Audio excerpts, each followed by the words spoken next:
Just making a wee video here for you on an exercise we're going to be trying called Cossak Squats. So Cossak Squats is a sort of lateral based squat movement. We have done a wee bit of the lateral squat, split squat with a slide disc.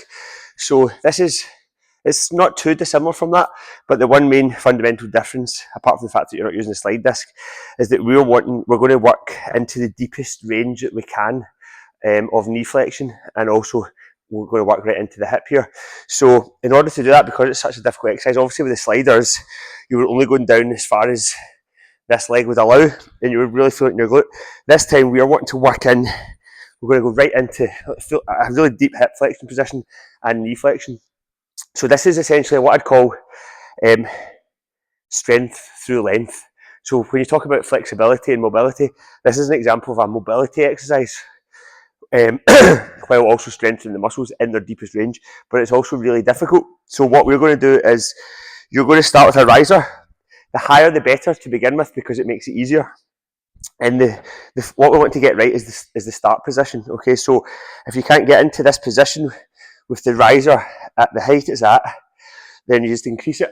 So what we're looking for is you want this leg to stay straight, you want this heel to be in the ground, and you want to sink down so that this heel stays flat, this foot stays flat, and you can't get your fingers between your calf and hamstring, so that's closed basically.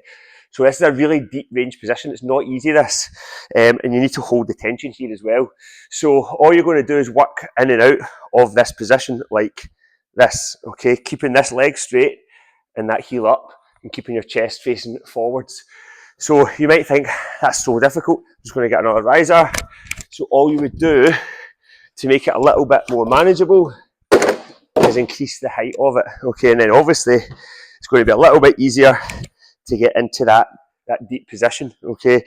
This is not easy by most people's standards, just because just getting into that position there, you're really, like, your hips are getting really challenged. There's a lot of mobility is getting challenged through your hip flexors, and also you're having to flex this knee, so it really is going to work your ankle mobility a wee bit as well. The main, or not a wee bit, a lot, right? The main shortcut that people will take to try and make up for any mobility limitations is they'll bend this knee like this, they'll put the foot down like this, and suddenly they can sort of sit a lot easier, they'll collapse the chest down. So this leg's also active, so this is why I want you to start off with a reduced range, because if you go too low too early, you'll end up putting too much strain on this inside adductor groin area as well. So both legs are doing a lot of work at the same time. So start off nice and high, get your chest up, and just get comfortable is the wrong word, isn't it?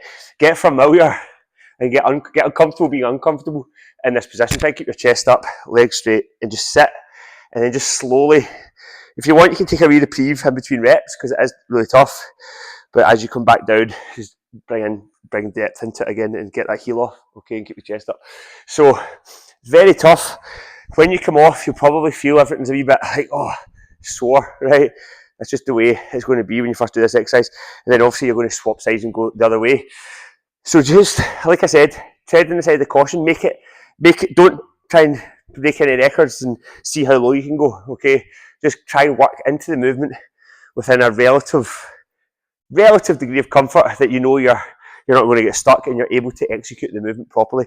And then as the weeks and months, to be honest, go on, because this would take a long time to improve, it would be a case of just trying to reduce the riser height while holding a good position and maintaining all those main